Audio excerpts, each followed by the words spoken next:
Welcome back once again for this month's poll. This one is something really special because in this one you're gonna see most of the most common mistakes that guys make when they have a girl that likes them. See, a lot of guys are good at going out in the night and getting some girl to like them and some girl to, pay attention to them and get to know them and that kind of stuff. But the ratio of the girls that like you to the girls you take home is probably far too low because you're making tons and tons of little mistakes through comfort, tons of mistakes through framing, tons of mistakes through how you seed the poll and how you actually take the girl home. So what I'm gonna show you here is an example of me where the girl already likes me, but I spend probably an hour or two building comfort, getting to know her, getting to know the friends, winging in the friends, managing the poll, making all those things happen so it goes extremely smoothly. And the phrase I want you to keep in mind is a phrase from medicine. They say an ounce of prevention is worth a pound of cure.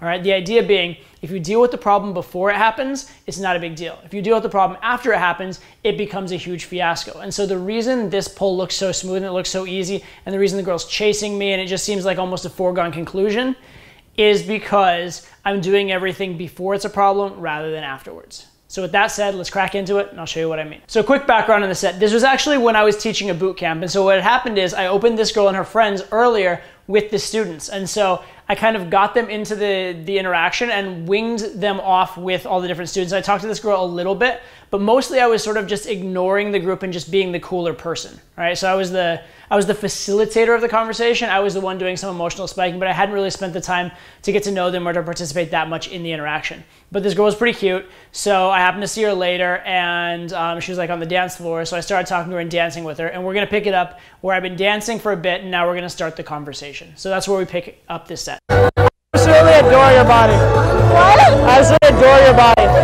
No, I love the looks on your face, how you're a little bit innocent and a little bit naughty all at once. Beautiful. I'm a mixture of both. I'm a mixture of all kinds of things. But yeah, I don't like her at all. She's not special.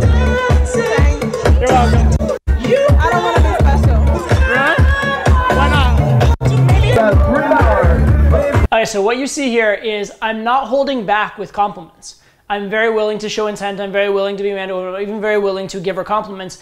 But when I do give compliments, there's a sort of a push-pull nature to them. There's a little bit of teasing thrown in with it, or at least there's a frame of you earned this compliment. As in, it wasn't just like, I thought you were hot and I gave you a random compliment, or I'm beneath you and I'm hoping to compliment you to like butter you up and get in your good graces.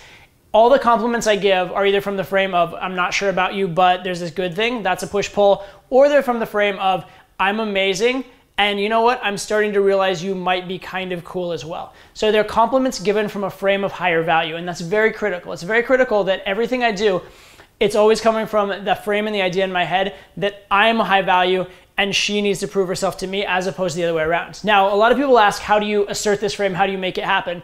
And that happens through frame battles and shit tests and that kind of stuff. But what you want to do first and foremost to assume the frame is you need to go in and assume that frame. You need to assume the frame that you have value, and then what will happen is she may test it. But if you go in and don't assume that frame, it's never going to be initiated in the conversation, right? So that should be your default frame. Your default frame should be, I'm amazing, I have value, you'd be lucky to be with me. Don't be quite that blatant, but that's what's going on in your head. I don't want people to think I'm special. The first time they meet me. Really? I want people to recognize how special I am from the first moment.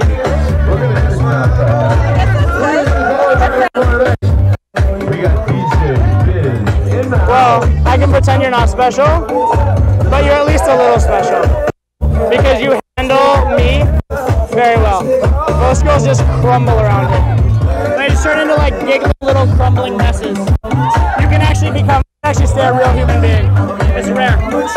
And I am a real human being. We gotta kill this switch. You're from the south. So the way this girl's communicating is very, very interesting. It tells us a lot about where the interaction is going, and also it tells us a lot about her character. So she's a very, very attractive girl. And so she's used to being a high value person, being respected, having guys hit on her, not qualifying herself. That's her sort of default. However, you can tell by the fact that once that frame is broken, she qualifies herself very, very hard and very, very quickly. You can tell she actually is insecure around me, definitely does like me, and definitely does want things to go well. And so actually her like trying to disqualify, as opposed to being from this level of, oh, you're not good enough, or I don't have to qualify for you, is actually her feeling insecure and reverting to familiar behavior, okay? And this is actually what we call a comfort shit test. So girls will give you shit tests for two reasons. One is if they don't feel you're valuable enough for them, they don't feel you're a cool enough guy that like sleeping with you could be a win for them. But a comfort shit test is where they almost feel like you're too cool relative to them and they don't really believe that they're special for you. And so what you're gonna see throughout this, because I keep the frame, because I lead, because I am creating the right sort of, I'm putting everything through the right ideas and frames, and I'm constantly the one qualifying her as opposed to the other way around. Because of all that, you're going to see her give me a lot of these comfort shit tests because I'm being a little too cool and she really wants me to like her, but she just doesn't quite believe it. Okay, so what I need to do is A, hold my frame like with any shit test, but then I need to give her what she wants, which is open up and convince her she's special. So whenever she gives me a chance to like something about her, I'm actually trying to find those things. I'm seeking them out. And interestingly enough, seeking them out is high value because it's, again, this frame of I'm high value, I want to find out if you're on my level. And that's why qualification is so powerful. What's up for my friends too? Is she good with my friend or no? What? Is she okay with my friend or no? No, she's fine. Okay, just another one? My other friend, yeah. Okay, this is absolutely critical. So she and I already like each other. We spent time together. It's clearly going well. What is the biggest thing keeping me from getting laid right now? It's her friends and the social situation. And so that's where my focus is going to be. And this is the question you should be asking yourself at all times whenever you're in an interaction. What is the biggest obstacle I have? When the girl likes you, oftentimes the biggest obstacle is the situation. So I'm figuring out the situation, I'm solving it. Rather than like cross my fingers and hope that somehow her friends are going to let her go with me at the end of the night, I'm finding out her relation to them, I'm finding out how they're feeling, and I'm actually going to get guys to come meet her friends. I'm on a boot camp and I have assistants, so that makes it a little easier. But even if I didn't have that crew with me, I would be recruiting random guys from the bar even to talk to the friends, right? I'm consciously solving the problem from the very start before it becomes a big deal. I can find her an attractive, safe, beautiful man if you need. I have a tall blonde man who looks like a beachy if you'd like. Yeah, she needs somebody who's like not gonna like Yeah, give me 1 second, give me 1 second. Oh, you're filming. Fuck. Hi bro, are you a good dancer? What? Hi bro, are you a good dancer? No. Do me a favor. Yeah, take the camera from and let him dance with this chick then. Give him the camera and come dance with this chick.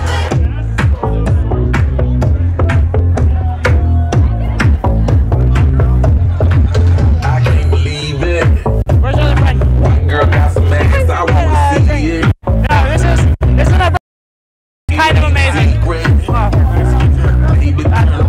That one's mine.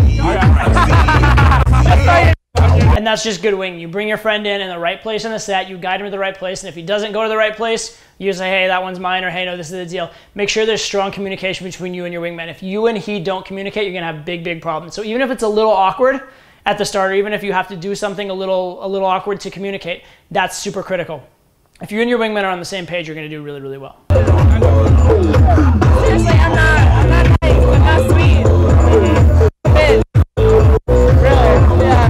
Me too. So again, you're gonna see right now a bunch more of her like trying not to qualify herself. And actually what she's doing here in a weird way, A, she's trying not to qualify herself. Also, she's trying to like reestablish that sort of badass bitch frame. Because again, she's this like tall, like elegant blonde girl. I'm sure she gets tons and tons of attention from guys. And so she's used to being the prize. And she's used to being like, oh, that's the bitchy, unattainable girl or whatever. But with me, because she's been very reactive to me and because I have a very high value frame and she's opened up a lot to me, now she's feeling vulnerable because she's being too sweet to me. So now she's trying to convince me and convince herself that she's not vulnerable. So even as she's giving me these shit tests, even as she's trying to disqualify, I don't hear what she's saying. I hear what her like emotions are saying. And what her emotions are saying is, I'm very wrapped up in you, I really like you, I'm confused by this, and I care a lot about what you think about me. That's what she's really saying deep down. So by understanding that, I know that I don't have to like smack her in the face with value. All I have to do is put in my time, stay cool, and good things are gonna happen. And in fact, if anything, I'm taking the thing she's saying as a compliment. I'm a total asshole. I might come off like really sweet and cute and like, oh, so nice. I'm very independent and selfish. What do you do when you see something you want? I want what I want and I get but then if I want it forever, I guess I'll get it, but I haven't like found that yet. And this is a really interesting form of man to woman. It's essentially a double entendre, but she's talking about some random thing, and then I say, what do you do when you see something you want? And I'm clearly looking at her in a way that says I'm referring to myself as in you want me. But I'm not being overt about it. I'm not being blatant about it. I'm being very subtle. And this is something I do continually. I'm constantly sexualizing the conversation, constantly bringing it back to she and me, but in like subtle ways, not in obvious, blatant ways, right? So I keep it man to woman, but instead of like just like forcefully shoving it there, it's just like little light nudges. Just a little light nudge towards man to woman, another little light nudge. It's not forceful. That makes sense. You talk a lot. I know.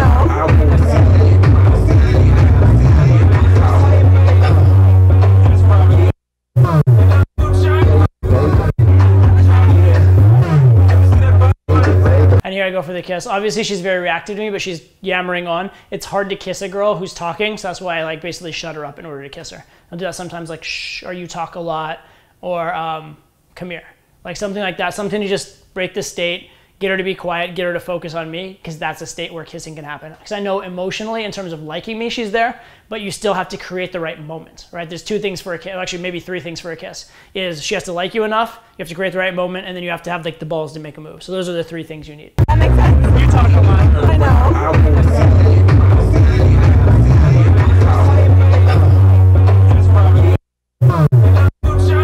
Don't pick me up. What? I said, don't pick me up. Don't pick you up? I feel like I'm taller than you. I feel like I'm bigger than you. Don't worry. You're just the right size. All right, so that's an excellent reframe, right? I feel like I'm taller than you, I'm bigger than you, and as in like, this is making me uncomfortable, you're like really small compared to me. Instead, I reframe it, don't worry, you're just the right size. As in, it's like she's insecure about her height as opposed to the other way around. And funny enough, this girl was a lot taller than me. She was, I think she's like 3.5 inches taller than me to begin with, and then she was wearing heels. So literally to dance with her, I had to like stand on my foot, sometimes even like on my tiptoe, and I had to like lift my other leg off the ground to grind on her. It was like very awkward, but I just made it happen. I made it work one way or another. The fact of the matter was, yes, there was a big size differential, but that size differential can be a reason for me to be insecure, or it can be a reason for her to be insecure, and it just depends who has the stronger frame. I don't want us to have like, I don't want us to make the sex tonight, okay? No. I want us to take it slow. No, I'm not. But I'm very open to the banter and getting to know you, but I don't want us to make the sex tonight, just so you know. I'm a shy boy. No, yeah, I don't have sex. Good. Like, I don't want to feel like pressured or anything. I think you're fun though, I really like you. I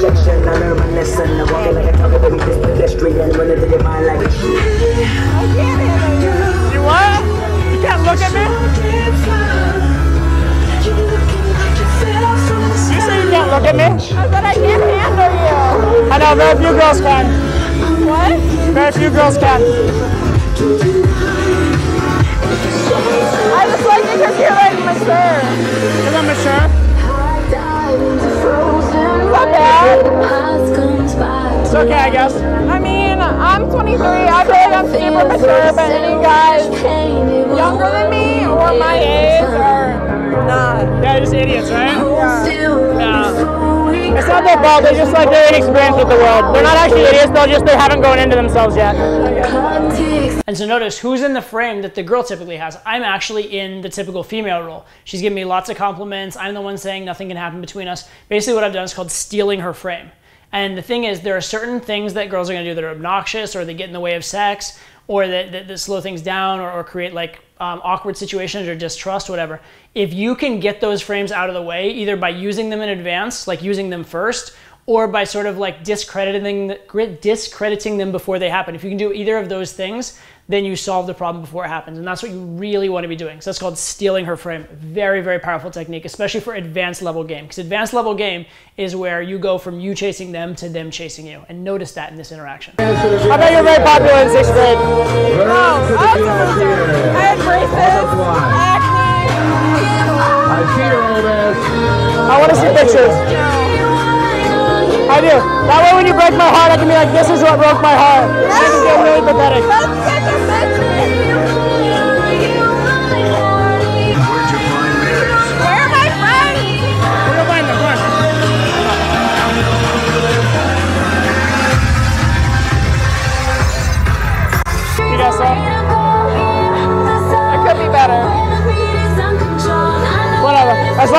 amazing legs, you don't have to have boobs. That's my rule. Yeah. Only if you have amazing legs. They have to be really good. I try to accentuate my butt and my legs. Yeah, okay. Why? I just gotta see what I'm working with. I used to be better. Yeah? I'm so. You keep saying that. You gotta stop saying that. I'm sorry. I'm sorry. You should never say that. Even if it's true, never say it.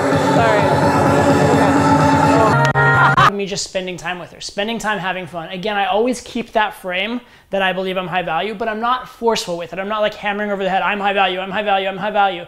No, it's just I'm relaxed, cool. I know I'm high value. I also know that given the time of night it is, and given that her friends are there and her friends are even with my friends, time is on my side. There's no reason to rush things. I should just stop, relax, enjoy the evening, and that's what I'm doing. But again, even as I'm doing that, I'm constantly maintaining my frame, right? Everything I'm doing, all my communication is coming through this channel of high value frame. And so I don't have to do a lot of it at once. It's just that it's universal.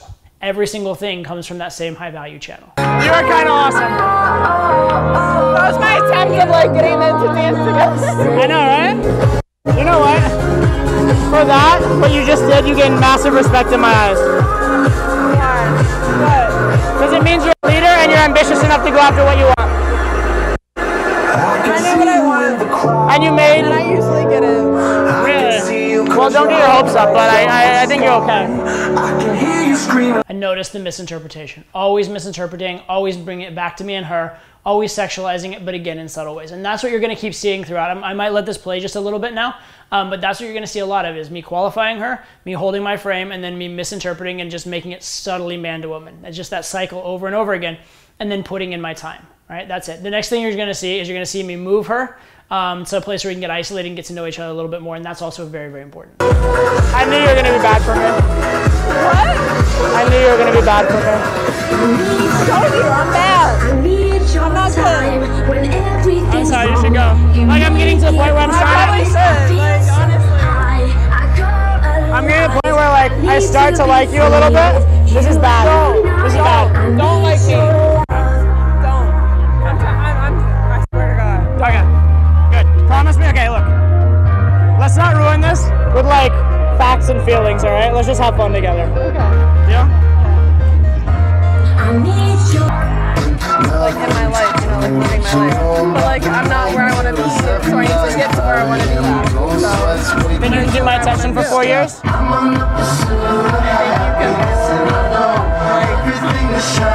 can keep my attention for 4 years. Listen, I told you You know, this is getting way too serious. Let's just cut this off right now. I don't even like that. I don't even like where this is going. I just want to have fun with you. Okay. I mean, I like that you're contemplating this and all. I'm flattered, but like, let's just have fun. This is getting really serious. No, no more. No, good. Okay, good. Let's not ruin this with like facts and feelings. Fuck that. Good. I don't like feelings. Not me either. Let's not. I'm sorry. That was disgusting. That was totally disgusting. See, like I'm not a good person. It's alright, you can take some like weird codeine thing and not cough anymore, it's okay. I'm too much for you, sorry. It's just not gonna work.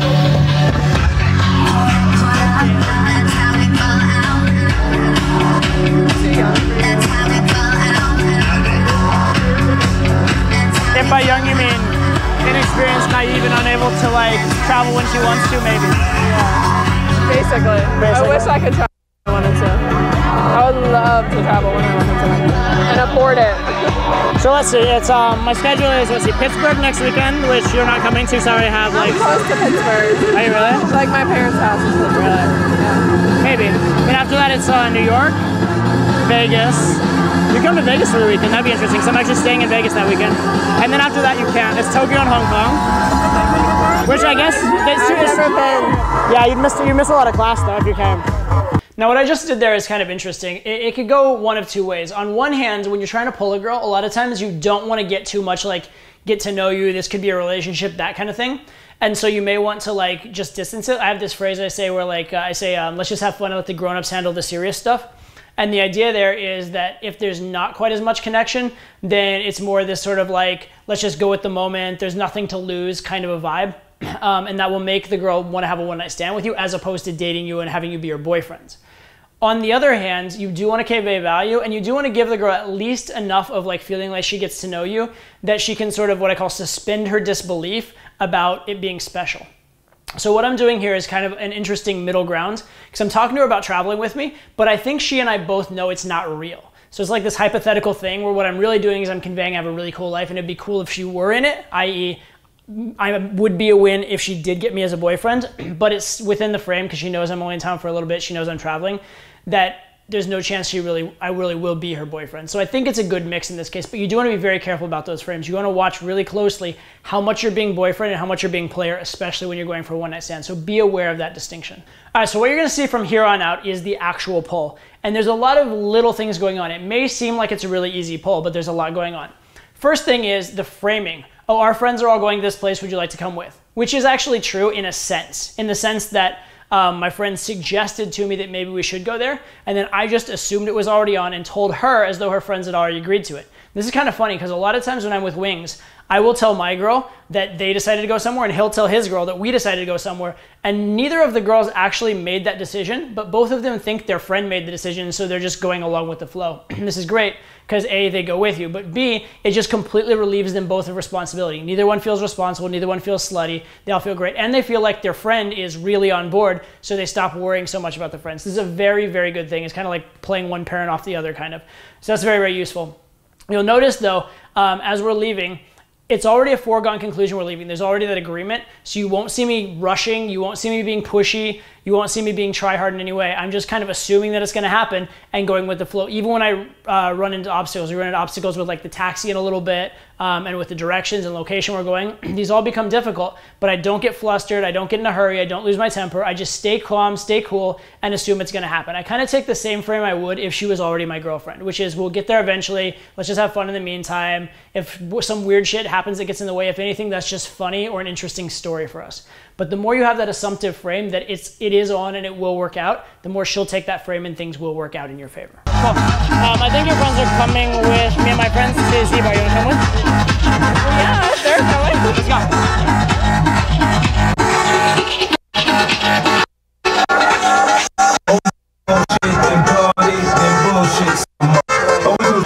I love them. They're as dysfunctional as we are, dude. It's beautiful. We're gonna be a sitcom. We're gonna be like one of those like what do they call like American Family or whatever. We're gonna be like that sitcom between the four of us. We're gonna be like the sweet couple that do down like. Are we walking? Nah, it'd be long. It's we could walk, but it takes like 40 minutes. We're gonna take a very quick cab, like 3-5-minute cab, something like that. Okay, where? What's it called? Z-Bar. It's an after hours like club bar thing. It's an after club. He's pulling. Yeah, 100%. 100%. I'm serious. I'm serious too. Okay. Look, I like you. I want to hang out with my friends, all right? Okay, I want to hang out with my I'm not ditching my friends for you, little girl. What the hell? girl. What? No. So, happy birthday. Come here. Thanks for acknowledging my speech. No, I literally thought Wait, you. no I literally one's thought in you that just. cab. Can we go in No, there? I thought you were in that one. No, Okay, let's go. Come on. I thought your two guy friends went in here. We're good. Subtle thing, but notice even when she's making the decision, it always looks like I'm leading. It's subtle, but it matters. If you're the leader, then when obstacles come up, she'll accept you leading through those obstacles. If she's leading, then when obstacles come up, then she's gonna be dictating and things won't go in your favor. It's another subtle little detail that makes a big difference. Z-Bar. That's right there, 2 blocks. You take us? You refuse to take us? All right, whatever. Next time. 2 blocks.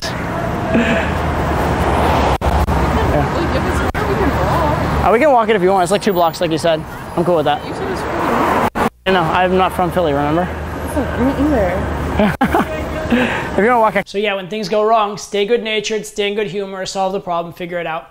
Don't get flustered, don't get nervous.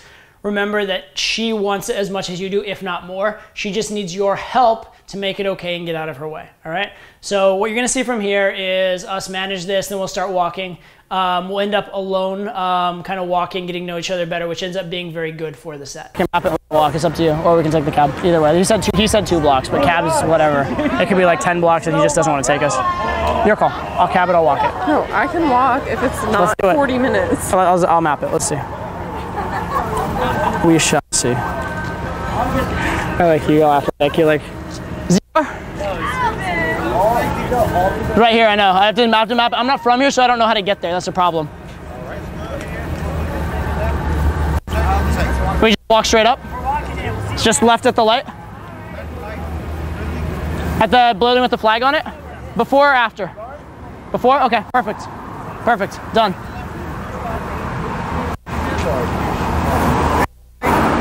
Right? Yeah, go inside the building. Go straight. Right and then straight.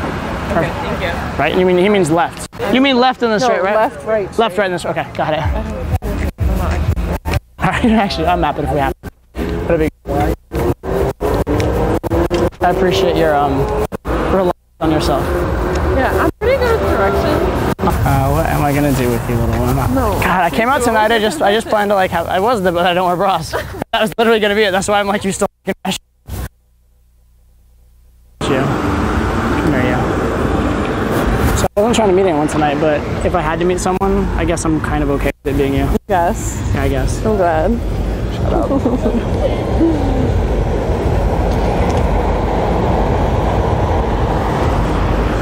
Okay, so now by this point, we've developed a level of intimacy, which is very, very good. And actually another really good thing has happened, which is we spent some time away from our friends, right? The friends all went in taxis, got to the club before us, and then we spent probably about half an hour walking there. So they were at the club for half an hour and we weren't even there, which means all her friends had already accepted and come to grips with the idea of her leaving with me. They were already okay with it. They're already cool with it. So even though we went back and met up with them, it was already kind of a foregone conclusion. We went to the next bar and they had a metal detector, so we couldn't take the camera in. So that's the end of the footage. But we went in there, hung out for a little bit, got to know the friends a little bit. And then the friends ended up going with my friends. I ended up going with my girl. And it was all pretty okay. Actually, she did get worried about one of her friends, so we had to go meet up with the friend, check on her before we were able to go actually back to her place. But the fact that we were alone and the fact that we developed that intimacy on our own, the fact that we were in isolation for a good part of the night made a huge difference, because out of the whole group, there was like a narrative created, right? There's everybody was enjoying each other, and then there was the narrative that she and I really liked each other, and everybody got on board with it, everybody saw it, and so that became the plot line or the story of the night. And then there was no objection, no obstacle from the friends. Also, in terms of the friends, it helped massively that I spent a lot of time getting to know them, and it helped that I spent like actual attention to them and found them guys, right? The fact that I went out of my way to make sure they had a good night went a long way towards me getting permission to be alone with this girl. So that led to good things happening.